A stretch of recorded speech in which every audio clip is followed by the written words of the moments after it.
at malasakit.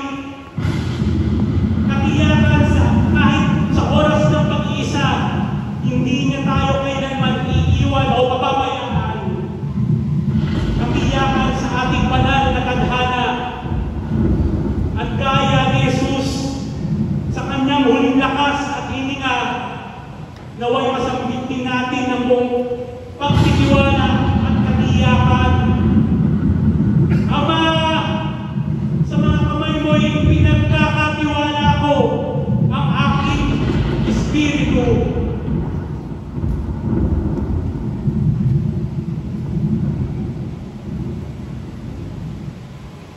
Magsinunod po ang lahat.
ay hinubaran ng kanyang kasuotan.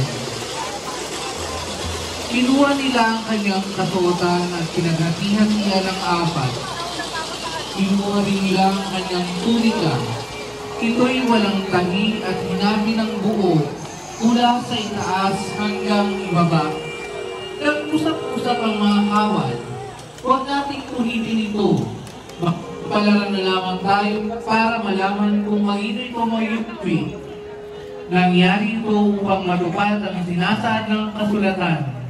Pinaghati-hatian nila ang aking mga kasuotan at ang aking damit ay kanilang pinagsapalaran.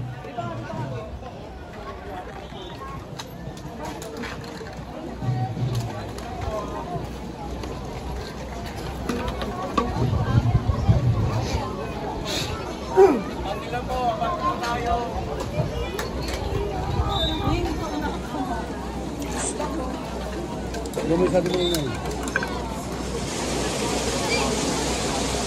Badi ikon.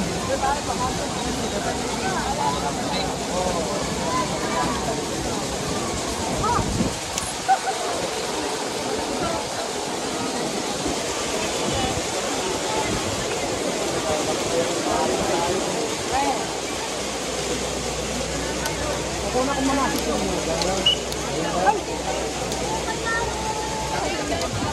gulat ka to, bigla ako ikaw. Kuna ko na si Senyor. Kasama na ako. Kuna ko na si Senyor. Si Jesus ay inalok ng maasim na alak na kanya ring tinanggihan. Binigyan sila ni Jesus ng alak na hinaluan ng kaplo, ngunit nang matikman niya iyon ay hindi niya ininom. Sinabi ko sa inyo, hindi na ako iinom nitong alak na mula sa ubas hanggang sa araw na ako'y muling uminom nito na kasalo ninyo sa kaharian ng aking Ama. Aalisin ko ang kopa ng aking puot sa inyong mga kamay at magmula ngayon, hindi ka na iinom ng alak na iyon.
Jesus ang pasyon ng kamatayan. Ama, wika niya, kung maaaring ilayo mo sa akin ang sarong ito, gayon may huwag ang kalooban ko ang masunod, kundi ang kalooban mo. Lupaypay na nakahandusay sa lansangan ng mga tao, tulad nila'y usang nahuli sa bitag ng pangangaso, nadarama nila ang tindi ng puot ni Yahweh, ang galit ng inyong Diyos. Kaya ako ay inundinggin kayong lumasay sa matinding hirap at wari lasing kayong hindi uminom ng alak.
Ni Jesus ay ipinako sa krus.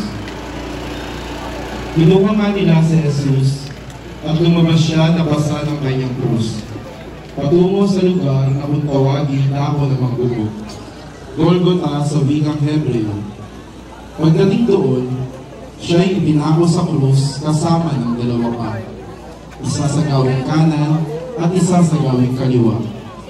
Sumulat si Pilato ng ganitong pangungusap at ipinalagay si Jesus na taga Nazaret, ang hari ng mga Hudyo. Nasulat ito sa mga wikang Hebreo, Latin at Griego, at marami sa mga Hudyo ang nakabasa nito sapagkat malapit sa lungsod ang dakong pinagpakuan kay Jesus.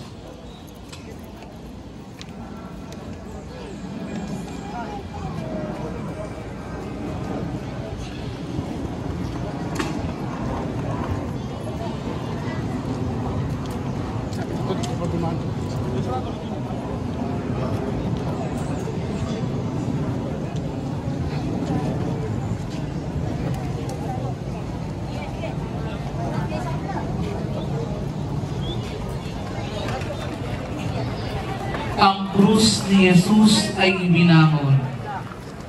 At kung paanong itinaas ni Moises ang ahas doon sa ilang, gayon din naman kailangang itaas ang anak ng tao upang sino mang sumasampalataya.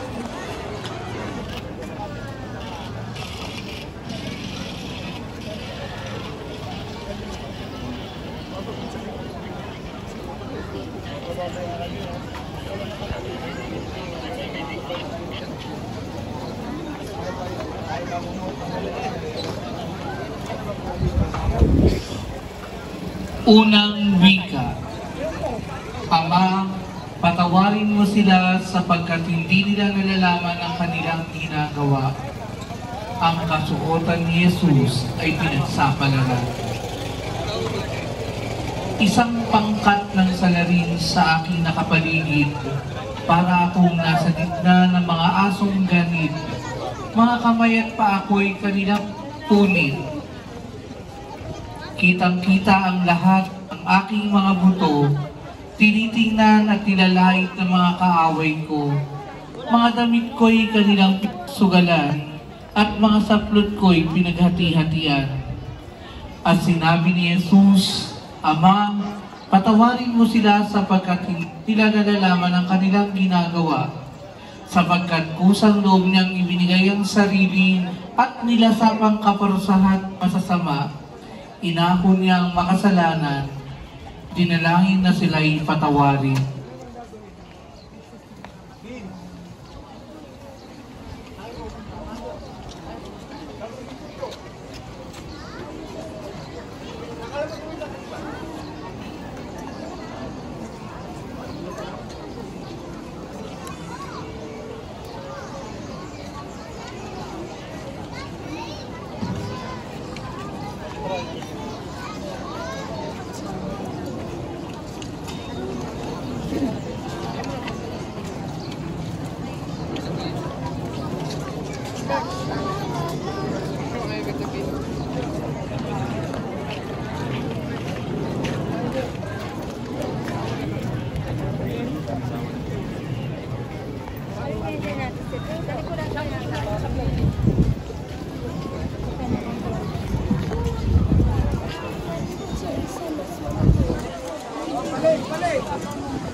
Bawi! Diretso lang muna, diretso! Parang trainer yan! Ano mo siglat sa likod? Kanina naman ako.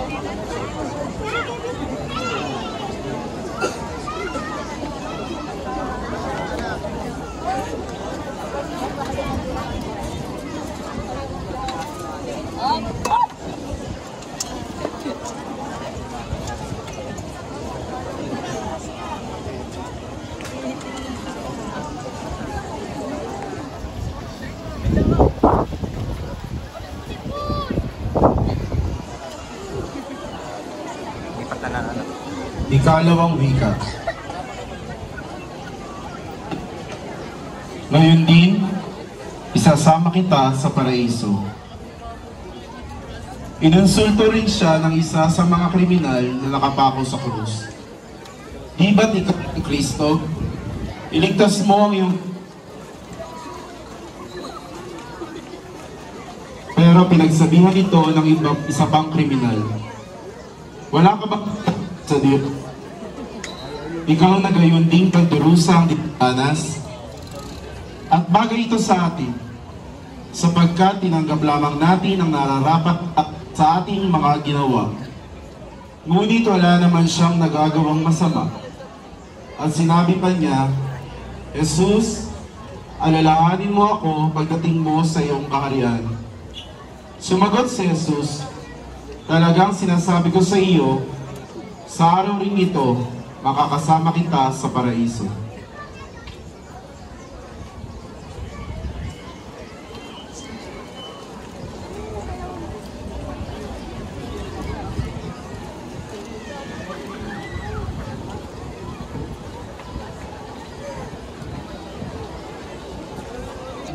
Hayan ang iyong ina. At mula sa oras na iyon, tinanggap siya ng alagad sa kanyang tahanan.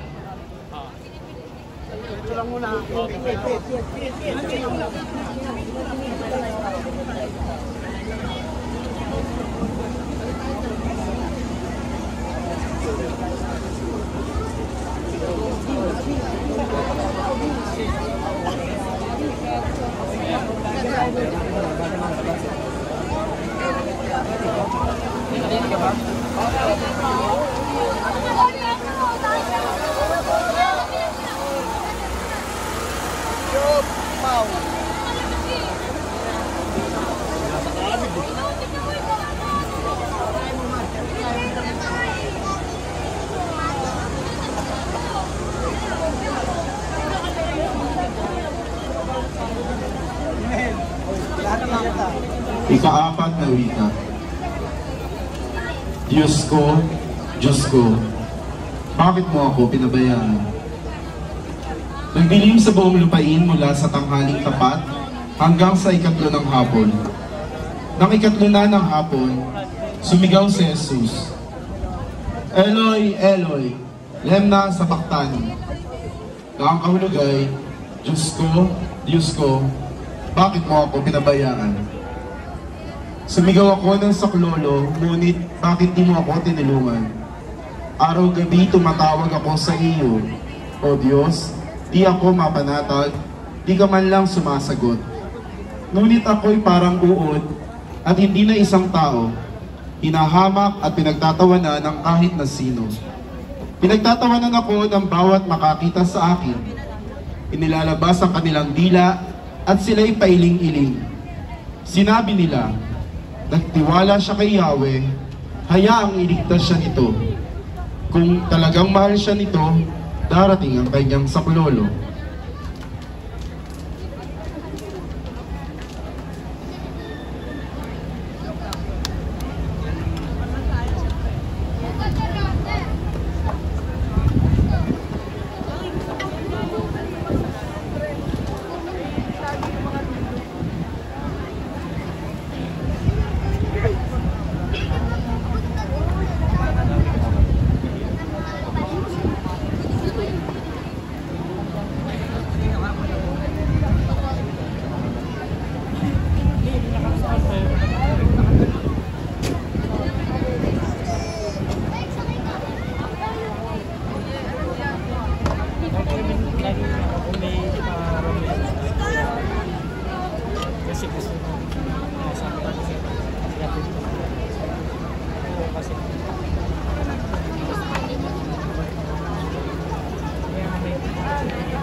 Babate daw, bate. Hindi, dito.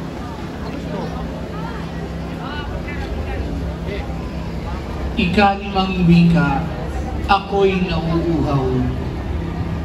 Pagkatapos nito, alam ni Jesus na naganap na ang lahat ng bagay at bilang katuparan ng kasulatan ay sinabi niya, nauuhaw ako. May isang mangkok doon na puno ng maasim na alak. Itinubog nila rito ang isang espongha, ikinabit sa sanga ng isopo at idinikit sa kanyang bibig. Ang nauuhaw ay lumapit sa akin at uminom. Ayon sa sinasabi ng kasulatan, mula sa puso na nananalig sa akin ay dadaloy ang tubig na nagbibigay buhay. Sabi ni Yahweh, narito ang tubig, mga nauuhaw.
Ng wika, naganap na.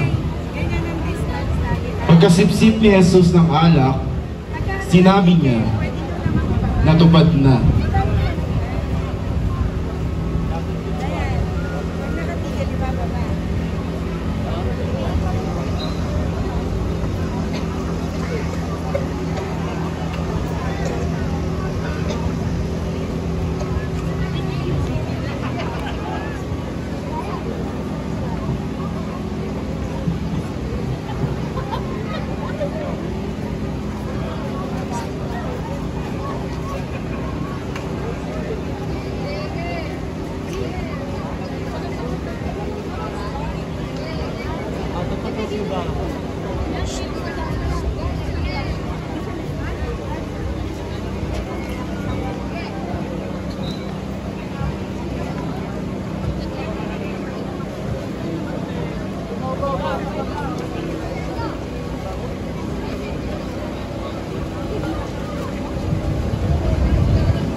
Ikapitong wika, Ama, sa mga kamay mo, pinagkakatiwala ko ang aking espiritu. Malakas na sumigaw noon si Jesus, Ama, sa mga kamay mo, pinagkakatiwala ko ang aking espiritu. At pagkasabi nito, nalagot ang kanyang hininga. Panandalian po tayong tumahimik. Panalangin. Dinisinawa ako ng kaluluwa ni Kristo at hamuin sa kasamaan sa pamamagitan ng kanyang katawan. Ang kanyang banal na dugo ang magpalaya sa akin. Tubig na nagbuhat sa kanyang huhugas sa aking mga kasalanan. Ang ginawang pagpapakasakit ang magbibigay sa akin ng lakas.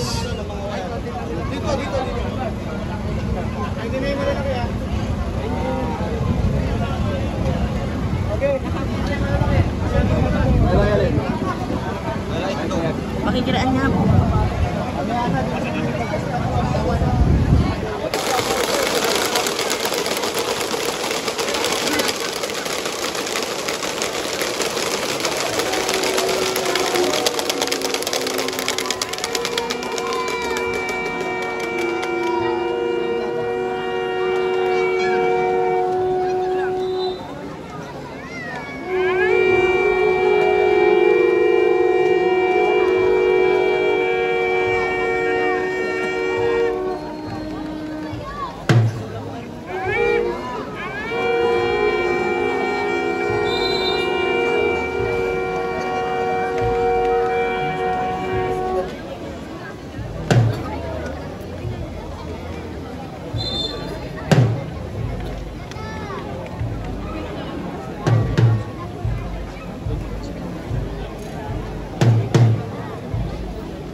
Sa puntong ito ng ating pagdiriwang, ay inaayahan ko kayong manahimik, sumandali at manalangin. Sabagat labis-labis na ang pananakit na kanyang natamo mula sa ating mga kamay, katahimikan. Ito lang ang tanging nating magagawa ngayon. Sabagat anuman ang ating gawin o sambitin, ay makadadagdag lamang ng pasakit ng Panginoon. Kaya't sa katahimikan at sa kadiliman ng gabi, tumigil tayo sandali. At ating pagmasdan ang katawan ng ating Panginoon na punong-puno ng sugat at dugo, dulot ng kanyang nag-uumapaw na pagmamahal at pagdanay sa iligtas tayo. Salamatan natin siya at humingi ng kapatawaran sa lahat ng ating mga kasalanan na naging dahilan ng kanyang pagpapakasakit at kamatayan at patuloy na nagpapahirap sa kanya.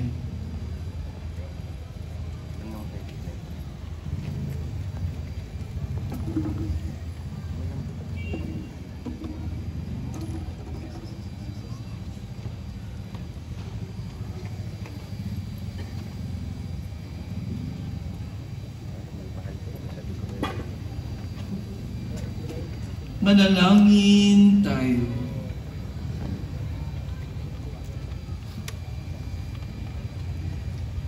Mahal na Poong Jesus, sa laki ng iyong pag-ibig para sa amin, malaya mong tinanggap ang pasakit ng mga tao, ang kamatayan sa krus, at ang kadiliman sa loob ng iyong libingan. Niyalis sa iyo ng alagad na si San Jose ng Arimatea. Matapos ang iyong mga paghihirap mula sa kamay ng mga sundalo hanggang sa krus ng Kalbaryo, ibinaba nila ang iyong mahal na katawan na luray-luray, tadtad ng mga sugat at tigmak ng dugo. Tigib na dalamhati ang mga nakasaksi habang minamasdan ang iyong katawang wala ng buhay. Buong pagmamahal ka namang niyakap sa kandungan ng iyong inang si Maria, na tapat na sumunod at nagbantay sa bawat kaganapan sa puso ng mahal na Birhen. Ang walang buhay mong katawan ay sanhi ng matinding kalungkutan. Inaruga niya ang katawang ito mula sa sabsaban. Narinig niyang ikaw ay trigong dapat malaglag sa lupa upang mamunga ng sagana. Batid niya ang pangako mong ang templong wawasakin ay itatayong muli sa ikatlong araw.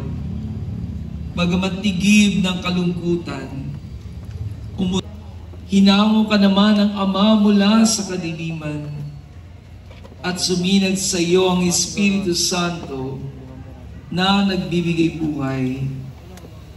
Nang ikatlong araw ang yungib sa Jerusalem, ang piping saksi sa kalwalatian ng iyong muling pagkabuhay.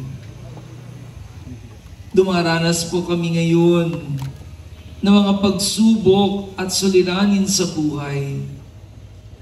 Minsan, umintungan lunas at pag-asa, subalit naniniwala kami sa kapangyarihan ng iyong pag-ibig, sa katapatan ng iyong pangako, at sa ningning ng iyong liwanag. Iniaalay namin sa iyong paanan, Panginoon, ang aming mga kahilingan para sa aming mga minamahal, sa aming mga sarili, at sa lahat ng mga may pasanin sa buhay.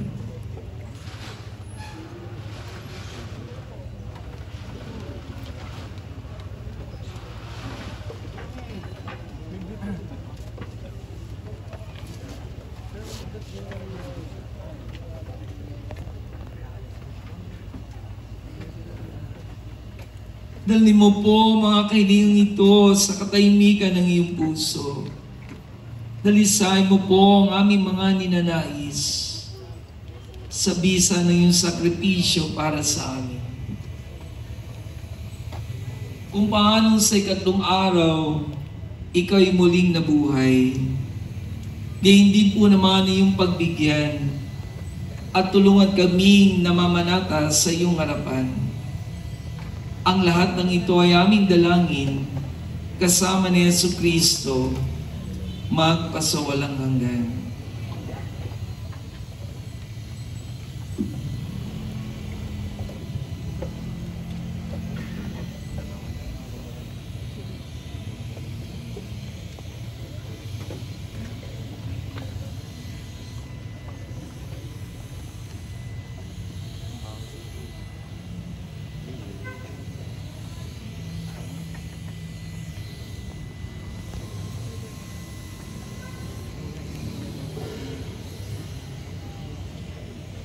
Ngayon ay awitin natin ang panalangin itinuro sa atin.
Naway patuloy nating pagninayan ang tunay na diwa ng ating pagdiriwang. At ito ang kamatayan ng Panginoon dahil sa pag-ibig sa atin. Panatilinawa natin ang katahimikan at pagtitika.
Maria.